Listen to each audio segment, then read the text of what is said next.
Familia, ¿cómo estás? Qué gusto saludarte nuevamente en esta nuestra lección número 5 de nuestro estudio del primer libro de Samuel. Hoy vamos a considerar capítulo 2 de los versos 27 al 36. La lección de hoy se titula Ingrato Corazón. Nuestro versículo clave en esta sección es el versículo 29, que dice así: Entonces, ¿por qué menosprecian mis sacrificios y ofrendas? ¿Por qué les das más honor a tus hijos que a mí? Pues tú y ellos han engordado con lo mejor de las ofrendas de mi pueblo Israel. Ya revisaremos más adelante de qué se trata. La sección de carácter expuesto, que es, como recordarás, lo que nos va de alguna manera a acompañar a lo largo del estudio de este libro y del que sigue, del segundo libro de Samuel. En esta ocasión es que, a pesar de los privilegios recibidos, Elí mostró ingratitud hacia Dios.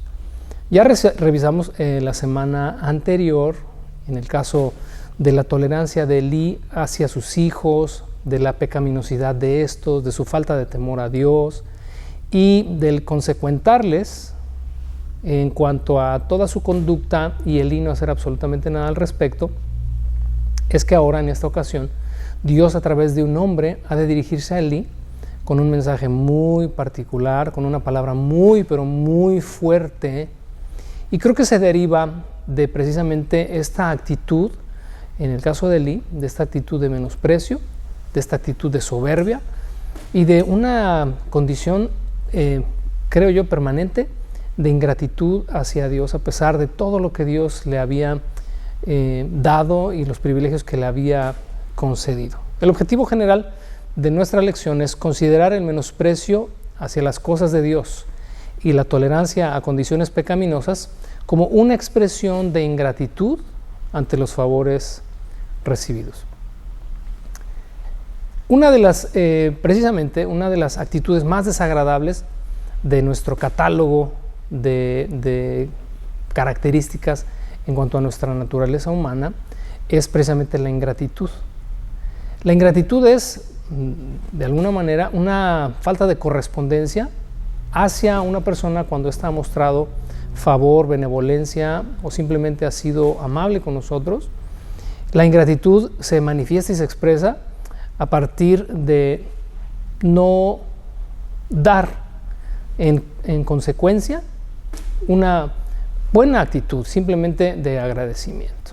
Y fíjate que, leyendo un poquito acerca de la ingratitud, leía que esta se basa en el egocentrismo y en la soberbia. Es cuando la persona considera que no necesita que nadie le haga un favor, o que cuando recibe un favor no quiere sentirse en deuda con nadie, cosa que es absolutamente errónea, porque todos necesitamos de todos y todos hemos recibido algo de alguien. Pero quiero preguntarte hoy, ¿cómo te has sentido en aquellas ocasiones en las que diste algo, no porque esperabas que la persona te diera algo igual a cambio?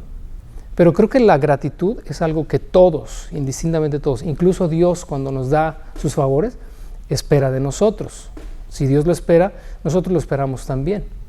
Cuando das un favor, cuando das un regalo, cuando eres atento con alguien, cuando tomas tiempo y dedicas, ¿verdad?, de tus recursos o simplemente de ti mismo, de tu vida, de tu tiempo, para darlo a alguien, no esperas que te pague con la misma moneda, pero por lo menos sí que muestre agradecimiento. Eso es básico. Y ¿sabes qué? Es universal. En todas las culturas del mundo se manifiesta y se expresa el agradecimiento. Puede ser a través de palabras, a través de gestos o a través de acciones. La historia de hoy nos muestra, en base a este hombre, a Elí, qué es lo que Dios espera de cualquiera de nosotros que hemos recibido tantísimos favores de parte suya. Y fíjate que la escritura, de pasta a pasta, está llena de declaraciones, de historias, de eventos precisamente que relatan esto.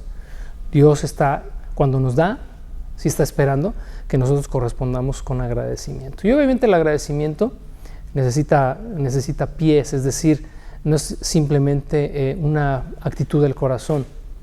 Tiene que ver con una respuesta activa tiene que ver con una reciprocidad que diría yo simbólica, porque no hay forma de que cuando recibimos algo de Dios podamos nosotros pagarle todo su favor, pero es simbólico porque creo que por lo menos algo, lo que está a nuestro alcance y lo que está en nuestra mano, sí podemos hacer y sí podemos corresponder hacia Dios. Y en la historia de hoy creo que nos muestra algunas cosas que Dios esperaría de ti y de mí como una muestra de gratitud por todo lo que Él nos da.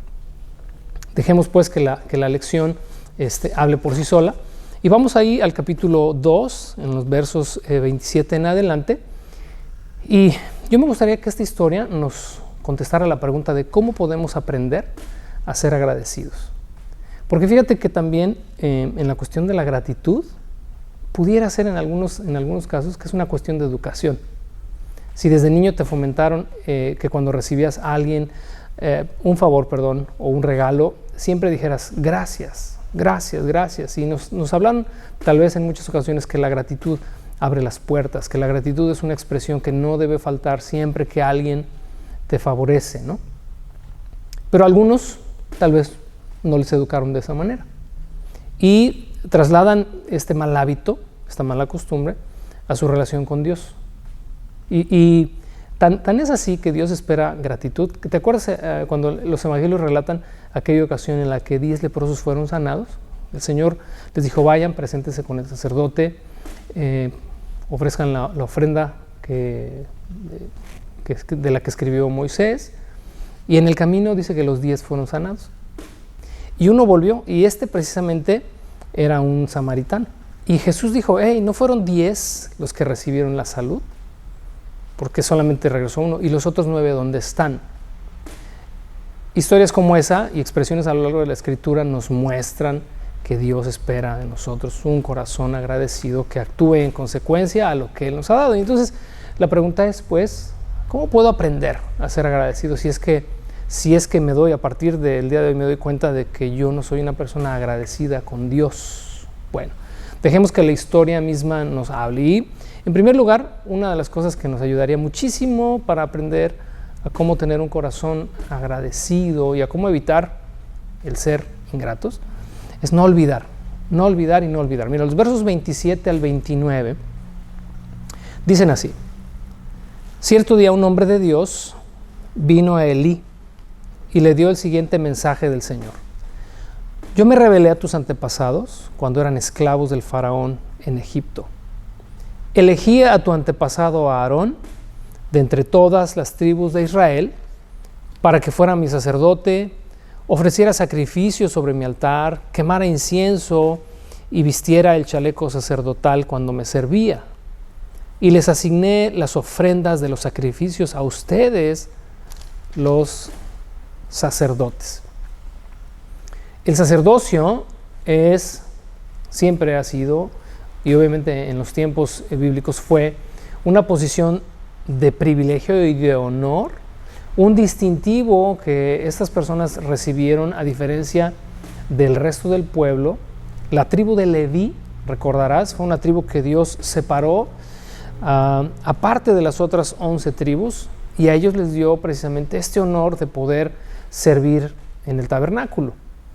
Pero todavía más, de entre los hijos de Leví, la casa de Aarón fue aquella a la que Dios le dio este lugar de honor de poder desarrollar y de poder administrar la tarea sacerdotal. Un sacerdote era aquella persona que representaba a Dios delante del pueblo y representaba al pueblo delante de Dios. Era una especie de intermediario. Mediaba entre Dios y el pueblo, y entre el pueblo y Dios. Por lo tanto, era un lugar, era una posición de mucho honor. Cuando Dios le está hablando a Elí, antes de dictar una sentencia y antes de reprocharle, primero le recuerda lo que Elí había olvidado. Había olvidado que Dios, como dice el verso 27, les había sacado de Egipto cuando eran esclavos. Es decir, Dios señala y subraya ahí, recuerda que eran esclavos. Después de ser esclavos, A ti y a toda tu casa les di un lugar especial. Y no solamente les di un lugar especial, sino con ese lugar especial y esa posición y esa función de autoridad, también les di mis ofrendas. En Levítico capítulo 7, que no voy a ir ahorita allá por causa de tiempo, pero yo te recomiendo, de verdad, no dejes de ir a Levítico capítulo 7. Vas a darte cuenta ahí, en ese pasaje, cómo Dios había determinado que de las ofrendas que el pueblo trajera a Dios, estas ofrendas de paz, estas ofrendas por el pecado o estas ofrendas votivas, es decir, las que son parte de un voto que la persona ofrecía, parte de esa carne, parte de ese cereal, era destinado a los sacerdotes. Es interesante, Levítico capítulo 7 en ese sentido. Y entonces, ¿qué es lo que Dios le está diciendo a Eli? ¿Te has olvidado que te he rodeado a ti, a tus hijos, a tu casa, de privilegios de los cuales nadie más goza? Pero Eli lo pasó por alto.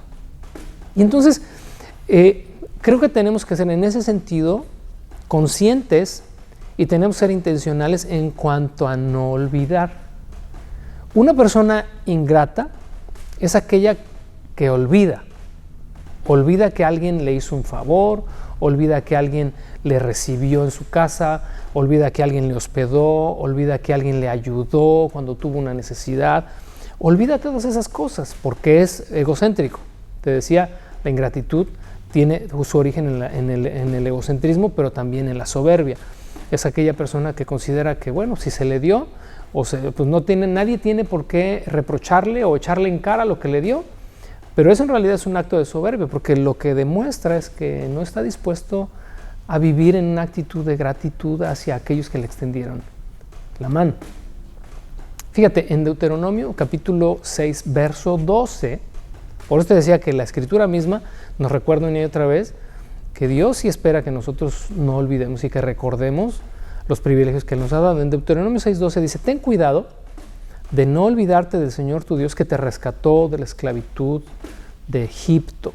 Cuando Dios estaba introduciendo por mano de Moisés y por mano de Josué al pueblo de Israel en la tierra prometida, una y otra vez, en más de una ocasión les dijo: hey, no te olvides, cuando entres a esa tierra buena que fluye leche y miel, no te olvides de dónde te saqué, no sea que tu corazón se envanezca y digas: mi poder y mi fuerza me han librado y he prosperado por causa de mi poder. Dice: no te olvides.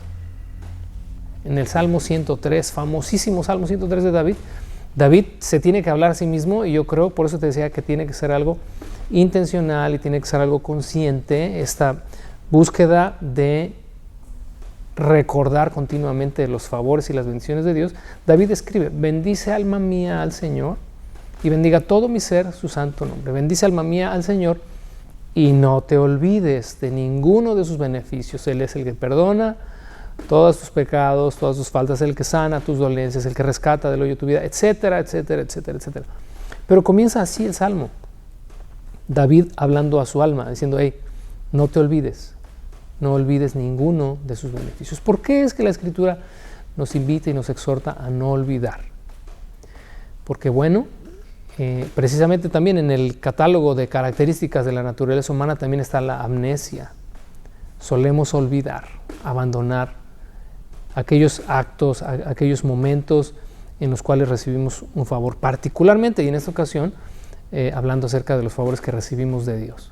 Creo que sería bueno, como una tarea para que esta lección vaya aterrizando en tu corazón y no se quede en letra muerta, vayas haciendo un análisis consciente. Es más, te animo, ¿qué te parece? Toma al final de esta sesión, toma una libretita o una hoja de papel y enumera del 1 al 20. Creo que sería poco, pero bueno, por lo menos enumera del 1 al 20 y escribe ahí las cosas que Dios ha hecho por ti y las cosas que Dios ha hecho contigo. Te va a tomar 10 minutos, 15 minutos y hazlo quizás como parte de un momento devocional. O el día de mañana, cuando tengas tu devocional por la mañana, lee el Salmo 103, y toma nota. ¿Cuáles son los favores que he recibido de Dios? Y entonces ese es un trabajo consciente e intencional. Hacer memoria. Porque cuando Dios dice no te olvides, pues en pocas palabras es haz memoria. O sea, échale cuentas, acuérdate. Ve al pasado. Extrae de aquello lo que Dios ha hecho por ti. ¿Para qué? para que eso te motive a la gratitud. La segunda cosa que podemos hacer para aprender a ser agradecidos es demostrar gratitud. Verso 29 del pasaje que estamos considerando, y en esta palabra que Dios trajo a Elí por parte de este hombre, le dijo: entonces, ¿por qué menosprecian mis sacrificios y ofrendas? ¿Por qué les das más honor a tus hijos que a mí? Pues tú y ellos han engordado con lo mejor de las ofrendas de mi pueblo Israel. El segundo punto es: demuestra.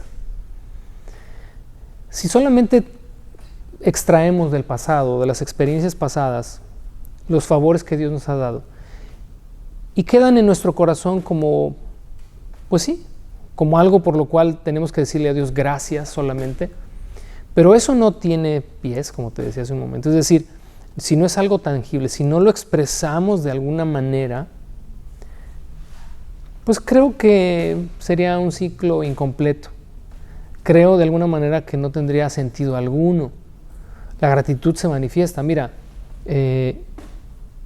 cuando leímos este capítulo 2 la semana pasada, en cuanto al menosprecio de las ofrendas de los hijos de Elí, en los versos 13 al 16, que me voy a tomar la libertad de volver a leer, dice que estos hombres, no tenían respeto al Señor ni a sus obligaciones sacerdotales. Cada vez que alguien ofrecía un sacrificio, los hijos de Elí enviaban un sirviente con un tenedor grande de 3 dientes. Mientras la carne del animal sacrificado aún se cocía, el sirviente metía el tenedor en la olla y exigía que todo lo que sacara con el tenedor fuera entregado a los hijos de Elí. Así trataban a todos los israelitas que llegaban a Silo para adorar. Algunas veces el sirviente llegaba aún antes de que la grasa del animal fuera quemada sobre el altar.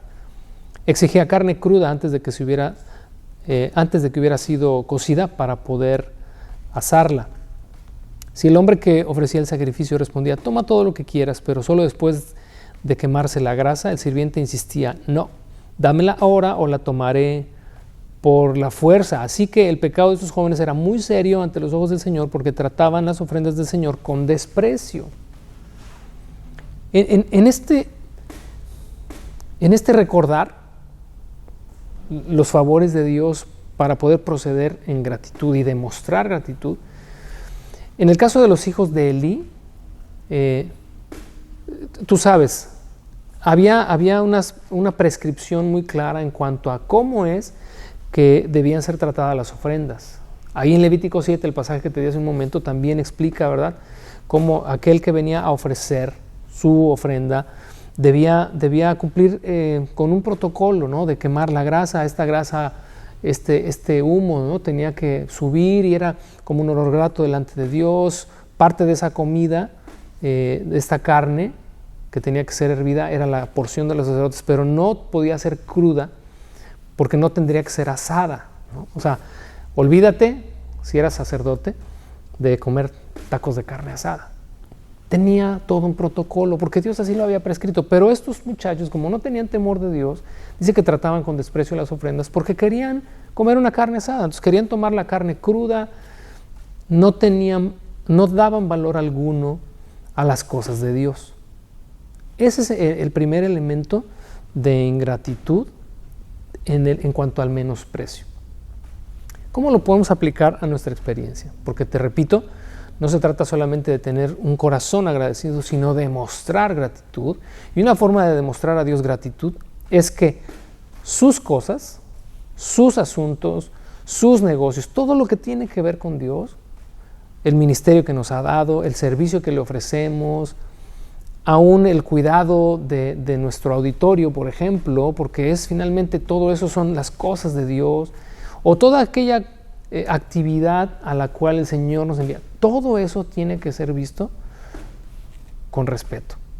Todo eso tiene que dársele un valor agregado, porque son las cosas de Dios. Tratar con menosprecio o desvalorizar lo que por Dios hacemos, aunque nosotros digamos: no, si yo soy muy agradecido con Dios, yo le agradezco por esto y aquello, pero si yo no lo demuestro en esas cosas que para Dios son importantes, entonces estoy en el mismo cuadro y bajo las mismas circunstancias que vivieron los hijos de Elí, dando poco valor a las cosas de Dios. Y entonces, cuando Dios le reprocha a Elí, dice: ¿por qué han tratado con desprecio mis ofrendas? ¿Por qué tratan con desprecio lo que es mío? ¿No? El segundo elemento que de reproche a Elí es: ¿y por qué toleras esta actitud en tus hijos? También la semana pasada leíamos en los versos 22 al 24 del mismo capítulo, dice: ahora bien, Elí era muy viejo, pero estaba consciente de lo que sus hijos hacían al pueblo de Israel. Por ejemplo, sabía que sus hijos seducían a las jóvenes que ayudaban a la entrada del tabernáculo. Elí les dijo: he oído lo que la gente dice acerca de las cosas perversas que ustedes hacen. ¿Por qué siguen pecando? Basta, hijos míos, los comentarios que escucho del pueblo del Señor no son buenos. Si alguien peca contra otra persona, Dios puede mediar por el culpable, pero si alguien peca contra el Señor, ¿quién podrá interceder? Sin embargo, los hijos de Elí no hicieron caso a su padre porque el Señor ya había decidido quitarles la vida. ¿Recuerdas, no? En esta, pues yo ya no le diré ni exhortación, ¿no? Semejantes grandulones, perversos, que tenían relaciones sexuales con las que velaban a la puerta del tabernáculo de reunión, con estas vírgenes que pues dejaban de serlo cuando estos se acercaban.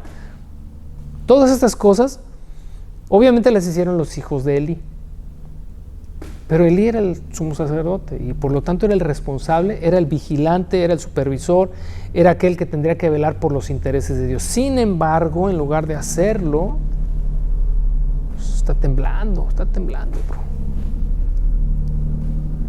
Ahí le voy a seguir para no perder el me quedé sin hogar. Sin embargo, en lugar de hacerlo, Elí lo único que hizo fue jalarle las orejitas. Ay, mis niños, ya no hagan esto, por favor, pórtense bien. Obviamente, ante una reprensión como esa, pues cualquiera seguiría haciendo lo que hace. Por eso es que Dios tiene que intervenir, pero Dios esperaba que fuera Elí quien pusiera orden. ¿Esto cómo lo aplicamos a nuestra vida en cuanto a la falta de una gratitud expresa? Tiene que ver con la permisividad y la tolerancia que nosotros tenemos hacia nosotros mismos. Los hijos de Elí representan nuestras propias debilidades, nuestras propias inclinaciones pecaminosas. Eso es lo que está representado ahí. Y entonces el hecho de que Elí no ponga mano dura y mano firme porque su deseo fuera agradar a Dios, es exactamente lo mismo que tú y yo hacemos. Número uno, cuando olvidamos los favores de Dios o cuando nos acordamos de ellos, pero no nos llevan a una gratitud expresa, sino solamente a una condición del corazón de agradecimiento, pero que no tiene un medio a través del cual verse reflejado y verse manifiesto, ¿no? Mira, en Génesis capítulo 39, creo que es un ejemplo que viene muy bien al caso. En Génesis capítulo 39 tenemos la historia de José. Te animo también, no dejes de leerlo. Es breve la historia, la vas a leer en 5 minutos, 10 minutos, pero te va a nutrir mucho y te va a dar mucha panorámica en cuanto a esto. ¿Qué tenemos ahí? Tenemos la vida de un joven que había sido vendido como esclavo y había pasado ya ciertas penurias, pero por alguna razón, en la gracia, en la misericordia de Dios, José recibe esta bendición de trabajar para un hombre llamado Potifar, el cual tenía una esposa, y Dios favoreció a José. Dios bendijo a José e hizo que José hallara gracia delante de Potifar, y Potifar lo puso por encima de todos sus asuntos. Y no había cosa que Potifar le reservara a José. Lo único que estaba reservado para José era la esposa de Potifar. Y entonces ahí en la historia, ¿verdad?, vemos a esta mujer que vio a José y trató de seducirlo para acostarse con él. Y la historia es padrísima, y para muchos quizás lo más relevante de la historia es cuando José sale huyendo. Para mí lo más impresionante de ese evento es el momento en el que José, cuando la mujer está en esta insistencia de querer acostarse con él, José le dice: mira, tu esposo me ha tratado, voy a ponerlo en otras palabras, Tu esposo me ha tratado como un príncipe, me ha puesto por encima de todas sus cosas y me ha dado la llave de todo, ¿no? O sea, soy su mano derecha, ha confiado en mí, etcétera. Todas estas cosas detrás de línea nos dicen, o sea, le estoy agradecido. Y fíjate, también añade, ¿cómo pecaría yo contra Dios? Él reconoce, porque es finalmente el hecho de que él haya huido de esta mujer, para mí, desde mi opinión es, no puedo hacer algo contra Dios y contra este hombre que han sido tan buenos conmigo, que me han favorecido. Bueno, tomemos de esa historia eso. La gratitud es más que palabras, dijera la canción, ¿no? Es más que palabras, tiene que ver con una expresión.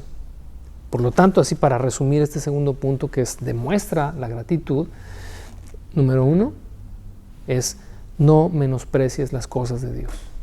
No des poco valor a las cosas de Dios. Valóralo. Ponlas en su correcta perspectiva. Y número 2, no seas tolerante. No seamos tolerantes con nuestras inclinaciones, porque nuestras inclinaciones pecaminosas, tú y yo sabemos, ofenden y desagradan a Dios. Pero cada vez que nos negamos a nosotros mismos y cada vez que nos negamos a ceder a nuestras inclinaciones pecaminosas, estamos diciéndole a Dios, pues, ¿cómo podría yo hacer esto? ¿Cómo podría yo ofender? ¿Cómo podría yo? Etcétera, etcétera, si tú has sido tan bueno conmigo. Esa es una forma práctica de traer a memoria, como dijimos en el punto número 1, los favores que de Dios hemos recibido. En tercer lugar, ¿cómo podemos aprender a ser agradecidos? Bueno, considera que la elección es tanto un privilegio como una responsabilidad. Lo vamos a leer del verso 30 al 34, y antes de hacer la lectura, quiero recordarte o quiero decirte que no demos por sentado que por el simple hecho de ser creyentes, hijos de Dios, cristianos, Dios va a pasar por alto nuestra ingratitud. Vamos a ver, fíjate ahí lo que dice el verso 30 al 34, capítulo 2. Por lo tanto, y esa es como ya la suma, ¿verdad?, de todo lo que se ha dicho previamente, dice, el Señor, Dios de Israel, dice, prometí que los de tu rama de la tribu de Leví me servirían siempre como sacerdotes. Sin embargo, honraré a los que me honran y despreciaré a los que me desprecian.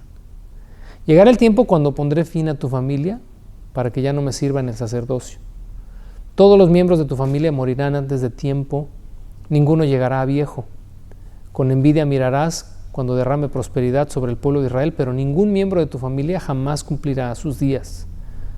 Los pocos que no sean excluidos de servir en mi altar sobrevivirán, pero solamente para que sus ojos queden ciegos y se les rompa el corazón, y sus hijos morirán de muerte violenta.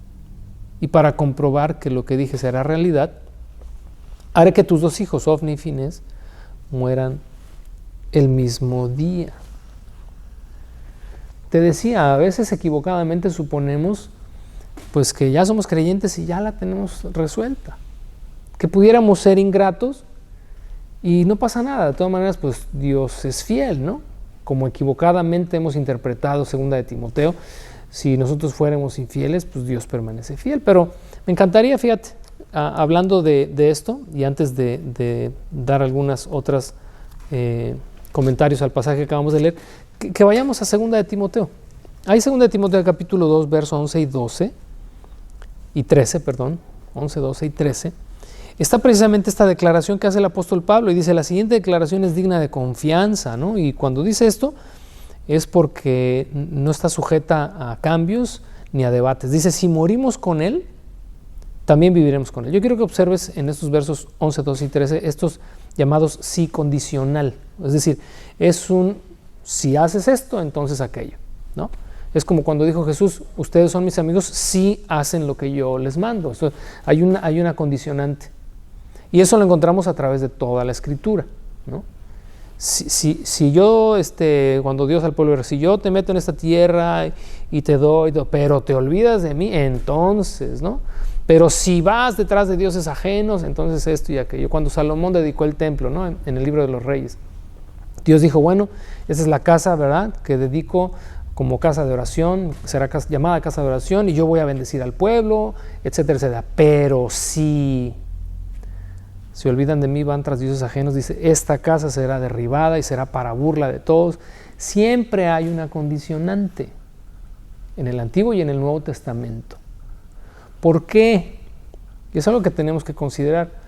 Dios no cambia, Dios es inmutable, Dios es el mismo, su esencia no ha cambiado en absoluto. Somos llamados tú y yo siempre a responder correctamente a lo que Dios nos da. Dios nunca da sin esperar nada a cambio, punto. ¿Por qué? Porque nadie lo hacemos. Como te dije en un principio, o sea, Dios no nos da para que le podamos retribuir en la misma medida. Eso es imposible. Pero cada vez que Dios nos da, espera que eso que nos da, en nuestra medida y en nuestra posibilidad, nosotros respondamos y seamos recíprocos. ¿Qué nos dice la parábola de los talentos? Exactamente lo mismo. A uno dio 5, a otro dio 2, a otro dio 1. ¿A qué vino después? A hacer cuentas. Y el que recibe uno dijo, no, pues ahí está lo que me diste. O sea, no correspondió.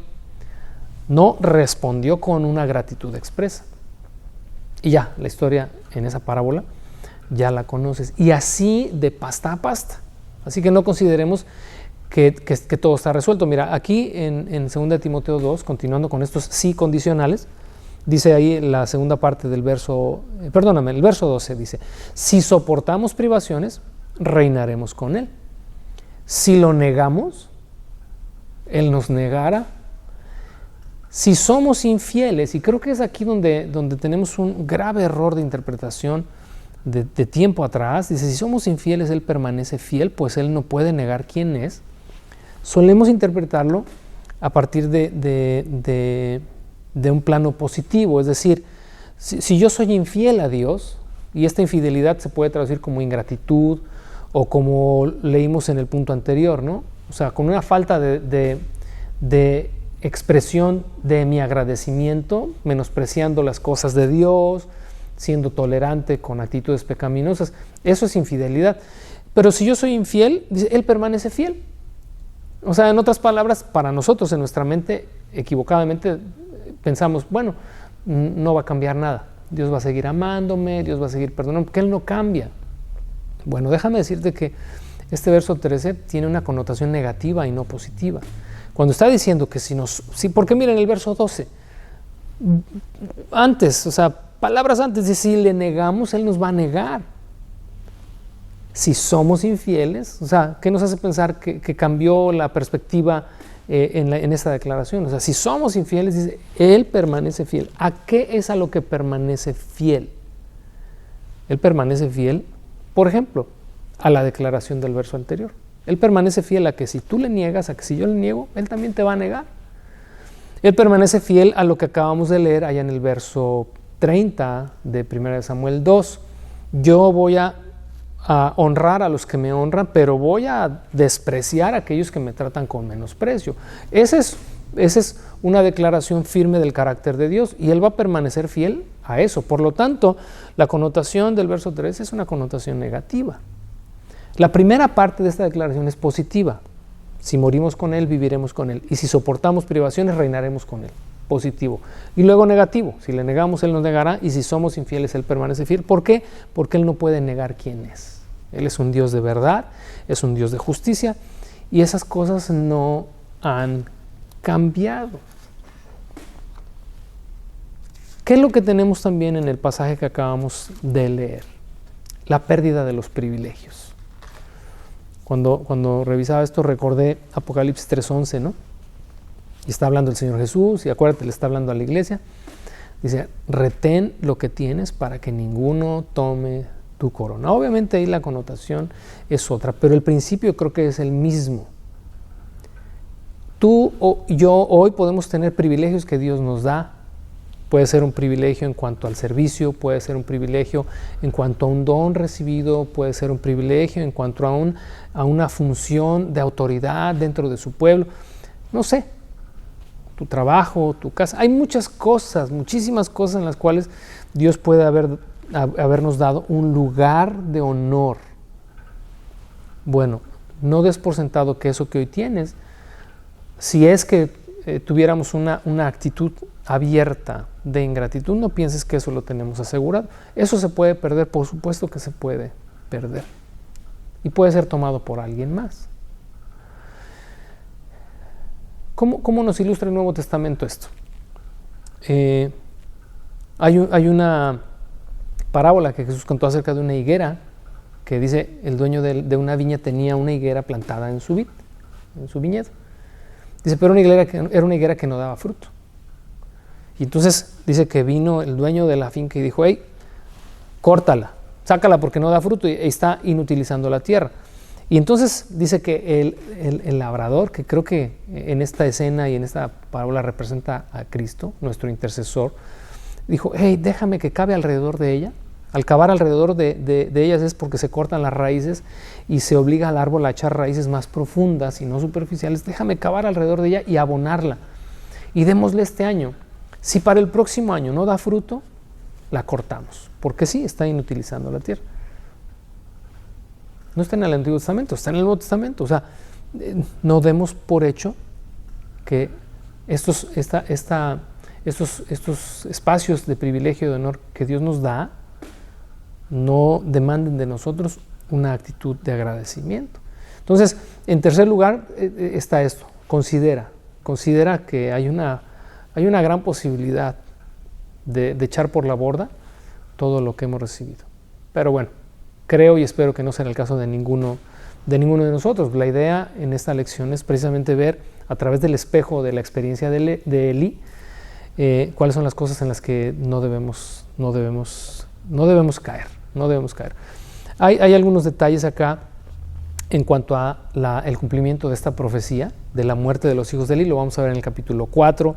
También en cuanto a la expulsión de los sacerdotes del servicio, lo veremos también en el capítulo 22 de 1 Samuel.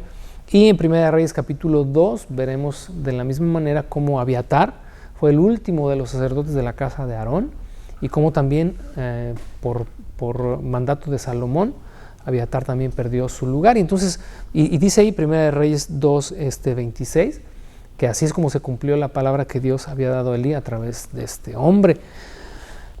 Bueno, y para concluir entonces vamos a los versos 35 y 36, una sección difícil de interpretar por lo siguiente. Dice, entonces levantaré a un sacerdote fiel, quien me servirá y hará lo que yo deseo. Estableceré para él una descendencia duradera, y ellos serán por siempre sacerdotes para mis reyes ungidos. Así pues, todos los que sobrevivan de tu familia se inclinarán ante él, mendigando dinero y comida. Dirán, le rogamos que nos dé trabajo entre los sacerdotes para que tengamos suficiente para comer. Fíjate, más de un comentarista está de acuerdo en esto, que es un pasaje complejo en cuanto a la definición de quién es este personaje a quien Dios está haciendo referencia, o este varón de Dios está haciendo referencia. Algunos piensan que es Samuel. Mientras la lámpara de Elí se va apagando y su ministerio concluye con una trágica muerte y la muerte de sus hijos, el sacerdocio de Samuel, aparte que también Samuel fue un juez y fue sacerdote, es decir, cumplió dos funciones a la par, pero este hombre, Samuel, fue un hombre fiel al que Dios levantó. Pudiera ser una referencia a él, ¿por qué? Pues porque el verso 36 dice, todos los que sobrevivan se acercarán a él para pedirle trabajo, para que puedan tener algo que comer, ¿no? Pero también el verso 35 da lugar a pensar que está hablando acerca de Cristo. Me levantaré un sacerdote fiel, quien me servirá y hará lo que yo deseo, y estableceré para él una descendencia duradera. Pudiera ser. La realidad es que pues no hay un consenso en cuanto a definir quién es. Pero creo que ya a manera como de conclusión en toda esta historia, lo lamentable de todo esto es que estos hombres, estos sacerdotes que en su momento gozaron de un privilegio incomparable, se verían más adelante rogando, aunque sea por tener un poco de pan. Fíjate cómo comenzamos esta sección. Los primeros versos, los versos 27 al 29, comenzamos recordando precisamente todo aquello que había sido destinado para estos varones. Las ofrendas y esta posición de autoridad. ¿Cómo termina esta sección? Termina con exactamente lo opuesto, sin tener ni siquiera alimento y haber perdido este lugar y esta posición honrosa que tenían delante del pueblo. Analicemos todo esto, hagamos un balance de nuestra propia vida, reflexionemos cómo estoy yo actuando y cómo estoy correspondiendo a las bendiciones que Dios me da. Vamos a terminar leyendo el Salmo 50 en los versos 14 y 15. Es un salmo que, si lees después los versos previos, habla de las ofrendas precisamente que el pueblo trae y cómo cuando estas vienen y se presentan delante de Dios, Dios les dice: hey, pues agradezco tus ofrendas, pero pues no creas que las necesito, ¿no? Si yo tuviera hambre, no te lo diría a ti, porque todo me pertenece. Y entonces después de esto, en el verso 14, Dios te dice a ti y me dice a mí: haz que la gratitud sea tu sacrificio a Dios y cumple los votos que le has hecho al Altísimo. Luego llámame cuando tengas problemas y yo te rescataré y tú me darás gloria. Haz que la gratitud sea la expresión de tu adoración. Y haz que la gratitud expresa sea la forma en la que le dices y le manifiestas a Dios que estás agradecido por todos los favores que te ha dado. Que Dios te bendiga. Nos vemos la próxima semana para continuar con la lección número 6. Un abrazo a todos. Bendiciones.